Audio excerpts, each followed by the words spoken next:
દેવભૂમિ દ્વારકા જિલ્લાના ખેડૂત ભાઈઓને જય જવાન, જય કિસાન, જય જગત.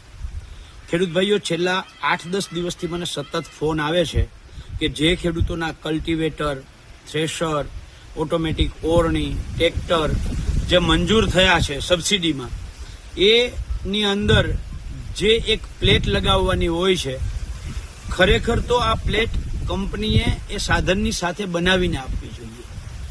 આ જિલ્લા ખેતીવાડી અધિકારી કંપનીને આદેશ નથી કરી શકતા, એટલે ખેડૂતોને આ વસ્તુ નથી એમ કરી અને એને ખૂબ હેરાન પરેશાન કરે છે.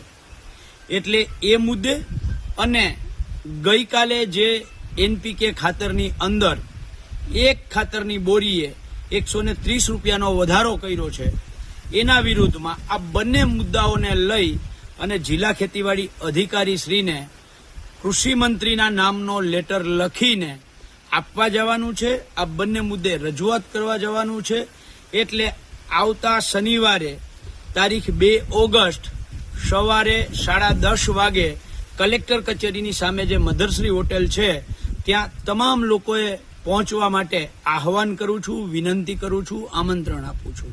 તમારા ધ્યાનમાં જે કોઈ તમારા ગામના, તમારા સગાવાલા જે ખેડૂતોને સબસિડીની અંદર ટ્રેક્ટર, થ્રેશર, કલ્ટિવેટર, ઓટોમેટિક ઓરણી કે એના જેવું કોઈ પણ ખેત ઓજાર મંજૂર થયું હોય અને એમને ભવિષ્યમાં હેરાન ન થવું પડે, એટલે આવો આપણે સૌ સાથે મળીને આ ખાતરનો ભાવ વધારો પાછો ખેંચવાની માંગ અને આ સબસિડાઇઝ ખેત ઓજારોની અંદર માત્ર દ્વારકા જિલ્લામાં જ હેરાન કરે છે, એની બંને મુદ્દાઓને લઈ અને જિલ્લાના ખેતીવાડી અધિકારીને રજૂઆત કરવા જવાનું હોય તો સૌને ફરીથી યાદ કરાવું છું. તારીખ 2 ઓગસ્ટ શનિવાર સવારે 10:30 વાગે કલેક્ટર ઓફિસની સામે મધરશ્રી હોટલે એકઠા થાવ, આવો એવી વિનંતી સાથે જય જવાન, જય કિસાન, જય જગત.